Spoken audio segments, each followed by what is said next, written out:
कहो खुदा से मेरी मुश्किलें बड़ी हैं, ये मुश्किलों से कह दो मेरा खुदा बड़ा है, मेरा खुदा बड़ा है, मेरा खुदा बड़ा है।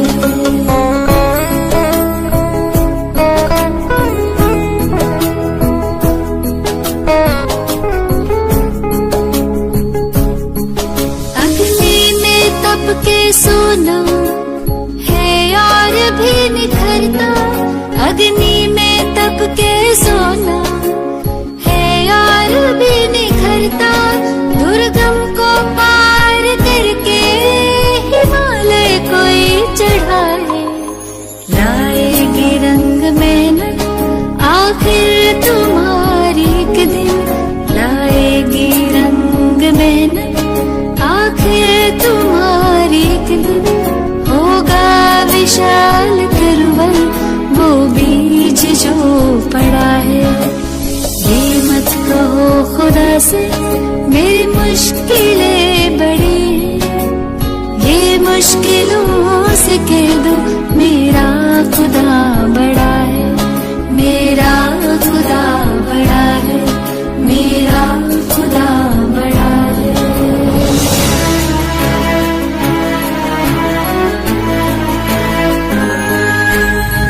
सर्व शक्तियों से जब साथ है हमारे, वो सर्व शक्तियों से जब साथ है हमारे, हर काम उसके रहते हर गिज़ हुआ पड़ा है, कभी हारना ना हिम्मत का कदम बढ़ाओ, कभी हारना ना हिम्मत का कदम बढ़ाओ, हजारों कदम बढ़ाने वो सामने खड़ा है। ये मत कहो खुदा से मेरी मुश्किलें बड़ी हैं, ये मुश्किलों से कह दो मेरा खुदा बड़ा है, ये मुश्किलों से कह दो मेरा खुदा बड़ा है, मेरा खुदा बड़ा है, मेरा खुदा बड़ा है, मेरा खुदा बड़ा है। बंदी छोड़ सतगुरु रामपाल जी महाराज जी की जय हो। परमेश्वर की सभी प्यारी आत्माओं को दास का सत्साहिब। पुण्यात्माओं, पूर्ण परमेश्वर कबीर साहिब जी ने एक बार पुनः कलयुग की इस बिचली पीढ़ी में सतगुरु रूप धारण करके हमें जिस अनमोल सत भक्ति और तत्व ज्ञान से परिचित करवाया है, निसंदेह इस घोर कलयुग में हम सब पर उनकी तरफ से यह असीम अनुकंपा का प्रतीक है, और इस अनुकंपा के लिए हम उस समर्थ परमात्मा का जितना गुणगान करें उतना ही कम होगा। सतगुरु आशीर्वाद से आज हम रक्षा मंत्र के सरलार्थ को समझने की कोशिश करते हैं। हालांकि दास ना ही तो इस लायक है और ना ही अधिकारी है कि आदरणीय गरीबदास जी महाराज द्वारा रचित किसी भी वाणी या शब्द का सरलार्थ कर सके, लेकिन परम पूज्य सतगुरु रामपाल जी महाराज द्वारा अनुवादित रक्षा मंत्र को उन्हीं के आशीर्वाद से और अधिक सरल तरीके से समझने और समझाने का तुच्छ प्रयास करने जा रहा हूं, जो कि सतगुरु देव जी द्वारा प्रत्येक भगत को साध संगति के अंतर्गत प्रदान किया गया एक अधिकार है। पुण्यात्माओं, असुर निकंदर रमैनी के अंत में 8 पंक्तियों का एक रक्षा मंत्र लिखा हुआ है, जिसमें लिखा है, सतगुरु शरण शरण आई, शरण गए कछु बहने व्यापे, काल जाल भय मिट जाई, रोग शोक सब शिखर न व्यापे, सम्मुख ना ठहराई, जय रगनी तन निकट में आवे, दूरी जात रे गाई, वीर बताल बान ना लागे, जम के कोट ढाई, अठानवे पुण्य उठ ना लागे, उल्ट तई दर खाई, कह कबीर हम पावे सुध शब्द मिल जाई, कह कबीर हम जम दल पे ला सतगुरु लाख दुहाई, बैर करे सोए दुख पावे, सुरत सतगुरु आई, कहे कबीर हम जम दल पे ला सतगुरु लाख दुहाई। पुण्यात्माओं, रक्षा मंत्र वाली ये 8 पंक्तियां उस वास्तविक रक्षा मंत्र की महिमा का गुणगान है जो एक भगत की पल पल रक्षा करता है। कहने का मतलब ये है कि मुसीबत या संकट के समय भगत की रक्षा ये 8 पंक्तियां पढ़ने या बोलने से नहीं होगी, बल्कि उस वास्तविक रक्षा मंत्र के जाप और भक्ति क्रियाओं को सुचारू रूप से करते रहने से होगी, जिसके विषय में ये 8 पंक्तियां केवल जानकारी दे रही हैं। इस बात को और अधिक गहराई से समझने के लिए हमें नित्य नियम का सहारा लेना पड़ेगा। जिस प्रकार हम सुबह का नित्य नियम करते हैं और नित्य नियम करते समय सबसे पहले मंगलाचरण पढ़ते हैं, फिर उसके तुरंत बाद मंत्र लिखा हुआ आता है जिसमें परम पूज्य सतगुरुदेव जी हमें पढ़ाते हैं। मंत्र अनाहत मंत्र, सुख सलाहत मंत्र, अजोख मंत्र, बेसुन मंत्र, निर्वाण मंत्र थीर है। आदि मंत्र, युगादि मंत्र, भंगी मंत्र, सदा सत्संगी मंत्र, लौलीन मंत्र गैर गंभीर है। सोहम सुभान मंत्र, अगम अनुराग मंत्र, निर्भय अडोल मंत्र, निर्गुण निर्बंध मंत्र, निश्चल मंत्र, गैबी गुलजार मंत्र, निर्भय निर्धार मंत्र, सुमृत सुकृत मंत्र, अगमी अबंज मंत्र, अगली मंत्र, पदलम फराक मंत्र, बिंद सुनागुण लाभ मंत्र, जलमल जहूर मंत्र, सर्वं भरपूर मंत्र, सैलान मंत्र, रंकार ग्रक मंत्र, तेज पुंज ब्रक मंत्र, अदली अबंध मंत्र, अजपा निसंत मंत्र, अवगत नाद मंत्र, दिल में दीदार, वाणी विनोद मंत्र, आनंद शोध मंत्र, खुर्सी करार मंत्र, अनभय उचार मंत्र, उन्नत मंत्र, फजल साहिब सतराम मंत्र, सायनी काम मंत्र, पारक प्रकाश मंत्र, हीरंबर उल्लास मंत्र, मोले मलार मंत्र, परक बीज साहिब सतराम मंत्र, सायनी काम मंत्र, पारक प्रकाश मंत्र, हीरंबर उल्लास मंत्र, मोले मलार मंत्र, परक बीज। पुण्यात्माओं, अब कोई अनजान व्यक्ति नित्य नियम को पढ़कर कहे कि ये इतने सारे मंत्र वही हैं जो संत रामपाल जी महाराज अपने भक्तों को जाप करने के लिए देते हैं, लेकिन वास्तविकता तो आप और हम ही जान सकते हैं कि ये वो अनमोल मंत्र नहीं हैं जो पूज्य गुरुदेव हमें प्रदान करते हैं, बल्कि यहाँ नित्य नियम वाले ये मंत्र तो उन वास्तविक सत भक्ति मंत्रों की महिमा और महत्वता का कलम तोड़ बखान कर रहे हैं जो हमें गुरुजी नाम दीक्षा के समय देते हैं। यहाँ सिर्फ आदरणीय गरीबदास जी महाराज जी ने हम तुच्छ बुद्धि जीवों को समझाने की कोशिश की है कि हे पुण्यात्माओं, तुम्हें सतगुरुदेव द्वारा जो प्रथम मंत्र और सतनाम दिया जाता है, तुम इन मंत्रों को ऐसे ही मत जानना। ये वो अनमोल मंत्र हैं जो युगों युगांतर बाद कुछ ही सौभाग्यशाली आत्माओं को प्राप्त होते हैं। और फिर हमें ये विश्वास दिलाने के लिए कि यह सप्त गायत्री मंत्र और सतनाम कितना अनमोल है, कुछ इस तरह बताया। अनाहद मंत्र अर्थात नाम दीक्षा के वक्त सतगुरु हमें जो मंत्र देते हैं उसकी कोई अनाहद यानी सीमा नहीं है, चाहे कितना ही जाप क्यों ना करो। सुख सलाहद मंत्र अर्थात यह अनमोल मंत्र सदैव सुख प्रदान करने वाला है। अजोख मंत्र अर्थात यह अनमोल मंत्र इस सृष्टि में अद्वितीय है, इसके समान दूसरा अन्य कोई मंत्र नहीं है जो शरीर कमलों में विराजमान पांचों प्रधान देवताओं ब्रह्मा विष्णु महेश गणेश और दुर्गा जी का ऋण उतारने में सक्षम हो। बेसुन मंत्र अर्थात जिस मंत्र को आपने आज से पहले कभी किसी से नहीं सुना हो, यह बिल्कुल नूतन यानी नया मंत्र है। इसे केवल स्वयं परमेश्वर कबीर साहिब ही सतगुरु रूप में आकर विशेष आत्माओं को सुनाते हैं, इसलिए इसे बेसुन मंत्र भी कहा जाता है। निर्वाण मंत्र थीर है अर्थात इस मंत्र के जाप से थीर यानी स्थायी और निर्वाण यानी मोक्ष प्राप्त हो जाता है। आदि मंत्र युगादि मंत्र, इस मंत्र को आदि मंत्र इसलिए कहा जाता है क्योंकि यह मंत्र सृष्टि की आदि यानी शुरुआत से ही प्रचलित है, और युगादि मंत्र इसलिए कहा जाता है क्योंकि प्रत्येक युग की आदि यानी शुरुआत में परमेश्वर कबीर साहिब जी सतगुरु रूप में आकर अपनी आत्माओं को यह मंत्र प्रदान करते हैं। अचल अभंगी मंत्र अर्थात यह मंत्र अचल है, स्थायी है, इसमें कभी भी परिवर्तन नहीं होता है, और अभंगी इसलिए है क्योंकि यह कभी भी भंग यानी खंड नहीं होता है। सोहम सुभान मंत्र अर्थात आदरणीय गरीबदास जी महाराज जी ने बताया कि यह सोहम नाम का मंत्र विशेष कल्याणकारी मंत्र है। अगम अनुराग मंत्र अर्थात इस कल्याणकारी सोहम से आगे का जो सारनाम है वह अगम अनुरागी यानी अक्षर पुरुष से आगे पूर्ण परमात्मा में विशेष प्यार जगाने वाला मंत्र है। निर्भय अडोल मंत्र अर्थात यह मंत्र जीव को निर्भय बनाता है तथा अडोल यानी कि जीव को भक्ति मार्ग से डगमग नहीं होने देता है। इस वास्तविक भक्ति मंत्र की प्राप्ति के पश्चात जीव को अनेकों चमत्कार होते हैं, जिस कारण साधक दृढ़ रहता है। निर्गुण निर्बंध मंत्र निश्चल मंत्र नेक है निर्गुण अर्थात दिखने में व्यक्ति को लगता है जैसे यह कोई नकली मंत्र है, लेकिन यह तो निर्बंध अर्थात काल का बंधन समाप्त करने वाला और सत्यलोक में निश्चल यानी कि स्थायित्व प्रदान करने वाला नेक अर्थात शुभ मंत्र है। गैबी गुलजार मंत्र अर्थात सत भक्ति का यह गैबी गुलजार यानी कि गुप्त मंत्र है जो विशेष आत्माओं को स्वयं परमेश्वर ही आकर बताते हैं। निर्भय निराधार मंत्र, निराधार अर्थात जिस साधक का सब कुछ लूट चुका हो, जिसका कोई आधार यानी सहारा ना बचा हो, उस साधक को यह मंत्र हिम्मत, हौसला और लाभ देकर निर्भय बनाता है। सुमृत सुकृत मंत्र अर्थात जो इस नाम का सुमरन करते हैं उनके सभी कार्य सिद्ध होते हैं।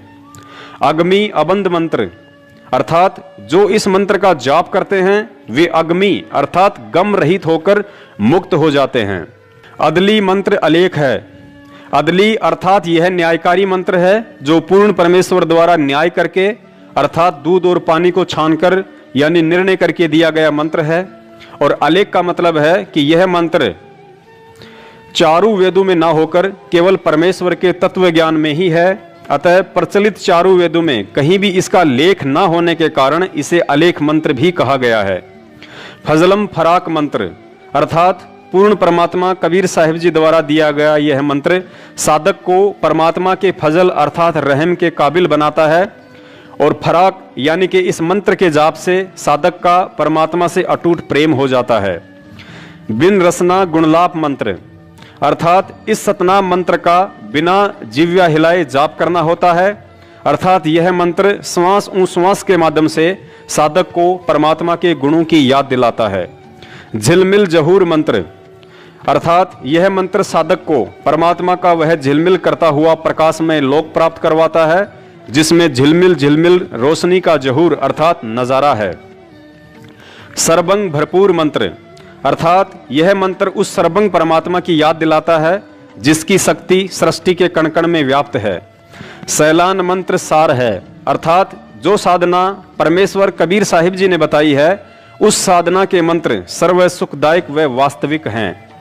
ररंकार गरक मंत्र अर्थात कबीर परमेश्वर जी के भक्ति मंत्रों का जाप ररंकार गरक भाव यानी कि विशेष कसक के साथ जाप करने से विशेष लाभ होता है और मंत्र सिद्धि शीघ्र प्राप्त होती है। तेज पुंज परख मंत्र अर्थात इन मंत्रों का जाप परमात्मा को पहचानने के लिए करें, क्योंकि प्रकाश ज्योति निरंजन का भी है, प्रकाश अक्षर पुरुष का भी है और प्रकाश पूर्ण परमेश्वर कबीर साहिब जी का भी है। लेकिन जो मंत्र कबीर परमात्मा ने हमें दिया है उसके जाप से अन्य प्रभुओं का प्रकाश अर्थात उनकी समर्थता फीकी नजर आने लगेगी। इससे पहचान होती है कि कहीं हम गलती से काल को भगवान मानकर उसके जाल में तो नहीं फंस रहे हैं। अदली अबंध मंत्र अजप्पा निसंद मंत्र अर्थात यह न्यायकारी मंत्र सभी बंधनों से छुड़वाने वाला है। इस सतनाम मंत्र का जाप श्वास श्वास से होता है। अविगत अनाहद मंत्र आनंद असोद मंत्र अर्थात एक मंत्र यह भी है कि भगत सबको प्यार से बोले, मधुर वचन कहे, इसमें स्वयं को भी सुख व आनंद का अनुभव होता है तथा दूसरे भी खुश रहते हैं। खुर्सी करार मंत्र अर्थात यह मंत्र मां के गर्भ में परमात्मा से किया गया सच्चा वादा याद दिलाने वाला है। अनभय उच्चार मंत्र अर्थात कबीर परमेश्वर जी ने जो प्रथम मंत्र सतनाम व सारनाम दिया है उसका निर्भय होकर जाप करो, यह कोई धोखे वाला मंत्र नहीं है। उज्ज्वल मंत्र अलेख है अर्थात यह मंत्र आपके जीवन को अंधकार से उजाले में ले जाने वाला उज्ज्वल मंत्र है। यह अनमोल मंत्र सूक्ष्म वेद अर्थात सचिदा घन ब्रह्म की वाणी के अतिरिक्त विश्व के प्रचलित अन्य ग्रंथों में लिपिबद्ध न होने के कारण अलेख है। साहिब सतराम मंत्र साही निकाम मंत्र अर्थात यह सतमंत्र अविनाशी परमात्मा का है जो निकाम अर्थात निस्वार्थ भाव से हमारे लिए यहाँ आते हैं। पारक प्रकाश मंत्र अर्थात पारखी संत ही परमात्मा के प्रकाश को पहचानते हैं। हीरंबर हुलास मंत्र अर्थात परमात्मा हीरे की तरह स्वयं प्रकाशित है। यह हुल्लास अर्थात बड़ी खुशी की बात है। मोले मलार मंत्र पलक बीच खलक है अर्थात उस परमात्मा की भक्ति से जैसे सावन के महीने में विशेष प्रक्रिया खुशी की होती है और मलार गान गाते हैं, तथा उस परमात्मा ने सर्व संसार को पलक झपकने जितने समय में उत्पन्न किया, फिर विधान बनाकर छोड़ दिया। कर्मानुसार नर मादा से उत्पत्ति होती है और निर्धारित समय पर मृत्यु हो जाती है। इसलिए जन्म मरण तथा बुढ़ापे के कष्ट से मुक्ति के लिए उस परमात्मा के मंत्रों का जाप करना चाहिए।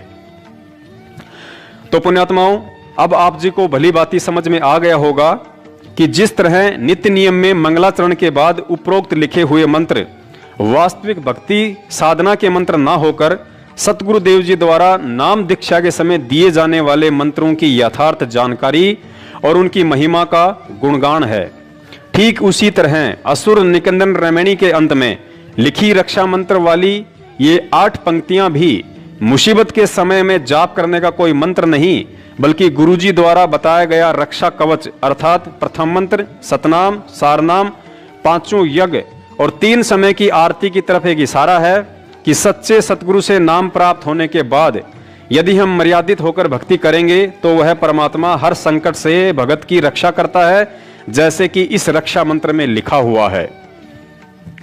सतगुरु शरण शरणाई, शरण गए कछु भय नहीं व्यापे, काल जाल भय मिट जाही। अर्थात सच्चे सतगुरु जो कि स्वयं पूर्ण परमेश्वर कबीर साहेब जी ही होते हैं, उनकी शरण में आने के बाद भगत को किसी भी तरह का भय अपने दिलो दिमाग से निकाल देना चाहिए, क्योंकि मर्यादित भक्ति साधना करने वाले भगत को सतगुरुदेव अपने आशीर्वाद का कवच पहना देते हैं, जिसे काल भगवान के द्वारा भेद पाना मुश्किल ही नहीं बल्कि नामुमकिन होता है। पुण्यात्माओं, हमें यहाँ इस बात को गहनता से समझना पड़ेगा कि सतगुरु की शरण में रहने का मतलब क्या है। हम रोज सुबह सुबह नित्य नियम में पढ़ते हैं कि ताते सतगुरु शरणा लीजे, कपट भाव जिन दूर करीजे। अर्थात सतगुरु से नाम उपदेश लेने के बावजूद भी ऐसे व्यक्ति को उनकी शरण में नहीं कहा जा सकता है जो तत्व ज्ञान समझने के बाद भी राग, द्वेष, ईर्ष्या, छल, कपट, चोरी, जारी, निंदा, चुगली और अहंकार का बोझ अपने कंधों पर लादे फिरता है। ऐसे व्यक्ति के साथ यदि कोई दुर्घटना होती है तो अनजान लोग भले ही यह बात कहें कि यह व्यक्ति तो संत रामपाल जी महाराज जी की शरण में था, फिर भी संकट के समय इसकी रक्षा क्यों नहीं हुई।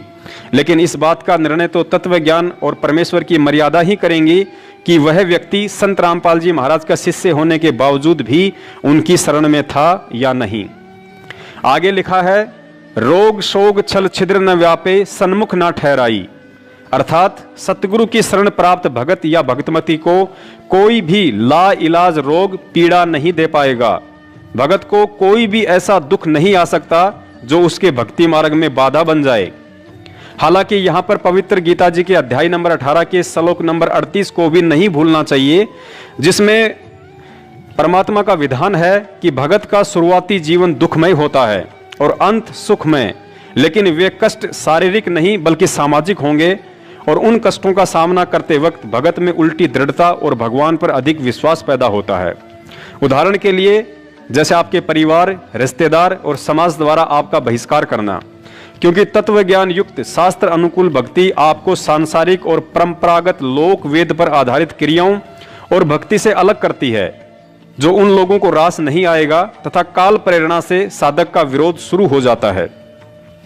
लेकिन उस समय हमें सतगुरु देव जी के उन वचनों को याद रखना चाहिए जो वचन उन्होंने मुसलमान धर्म के पैगंबर हजरत मोहम्मद साहब को कहे थे कि हे मोहम्मद, मैंने आपको जो भक्ति साधना बताई है वो समाज में प्रचलित लोकवेद वाली साधना से विपरीत है, जिसके चलते लोग आपका विरोध करेंगे, लेकिन आप हिम्मत न हारना और जिहाद से उनका सामना करना। अर्थात जिहाद से मतलब है कि मैंने आपको जो तत्व ज्ञान दिया है उसको आधार बनाकर उनका सामना करना, उन्हें प्रेम पूर्वक समझाने की कोशिश करना। भले आप पर कितने ही कष्ट क्यों ना आए, आप दृढ़ रहना और मुझे अपने पास ही समझना। अतः पुण्यात्माओं, सत भक्ति में भगत पर संकट और दुख अवश्य आते हैं, लेकिन ऊपर आप जी ने समझ लिया होगा कि ऐसी कोई भी तकलीफ परमात्मा नहीं आने देते हैं जिसके चलते भगत का भक्ति से मनोबल टूट जाए। आगे लिखा है, जहर अग्नि तन निकट न आवे, दूरी जात रंगाई। अर्थात सतगुरु के सच्चे भगत को चाहे कोई लाख कोशिश करे, उस पर जहर और अग्नि जैसे काल के शस्त्र भी प्रहार नहीं कर सकते और यदि प्रहार कर भी दिया तो सतगुरु के आशीर्वाद रूपी कवच में कैद भगत का बाल भी बाका नहीं हो सकता। उदाहरण के तौर पर त्रेता युग में भगत प्रहलाद जी अपने इष्ट भगवान विष्णु जी की भक्ति पर दृढ़ थे, जिस कारण उन्हें होलिका द्वारा अग्नि में जलाने की कोशिश भी की, लेकिन अग्नि उनके तन को छू भी नहीं पाई।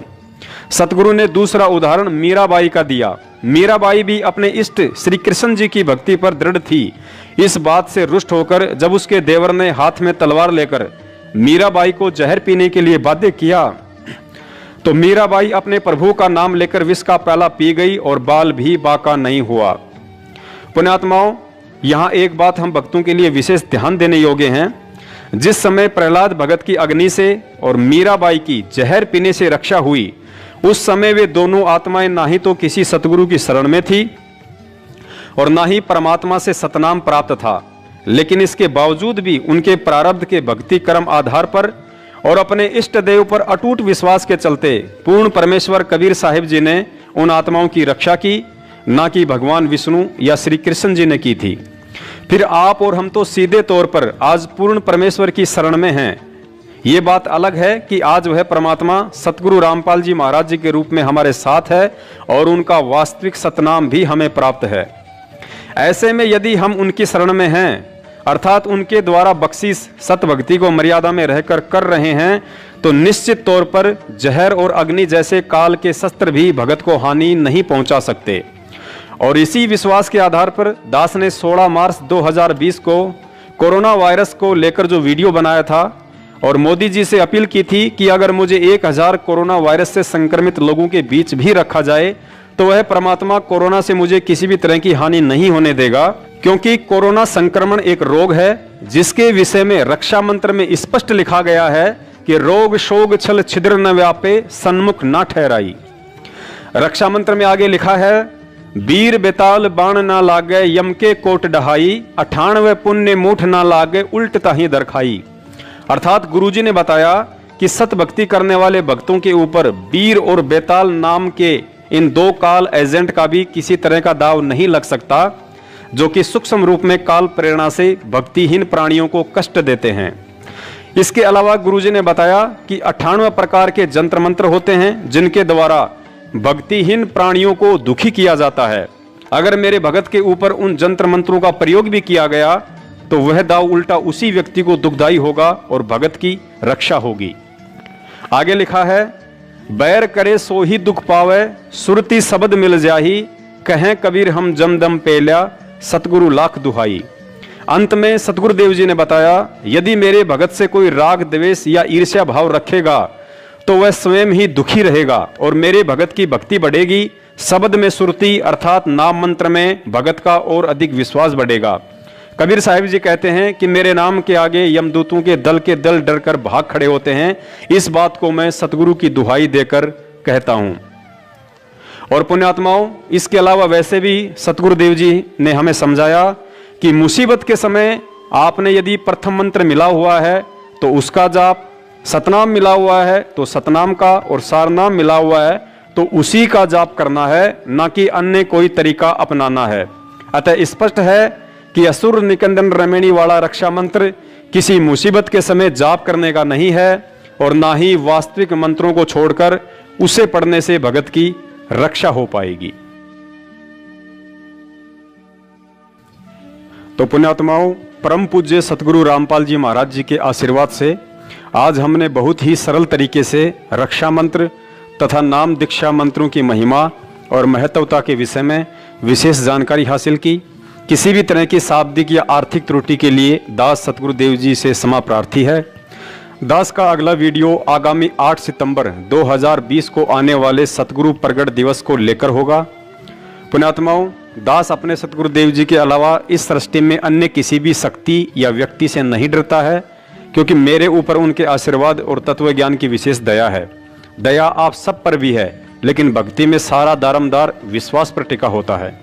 इसलिए दास ना ही तो किसी सतलोक आश्रम मैनेजमेंट के उन व्यक्तियों से भय मानता है जो 5 साल से संगत से गुरुजी के आदेश की आड़ में उल्टे राजनीति जैसे कर्म करवा रहे हैं, और ना ही गुरुजी के भाई बंधु और रिश्तेदारों से जिन्होंने पिछले 5 साल से मुझदास को जान से मरवाने के लिए 3 बार हथियारों के साथ कातिलाना हमला भी करवाया।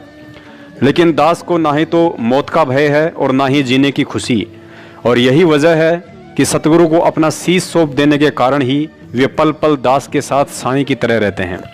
आप इन वीडियो को देखें या ना देखें, इन्हें आगे शेयर करें या ना करें, लेकिन दास तत्व ज्ञान आधार से अपना शिष्य धर्म निभाता आ रहा है और निभाता रहेगा। सत साहिब बंदी छोड़ सतगुरु रामपाल जी महाराज की जय हो।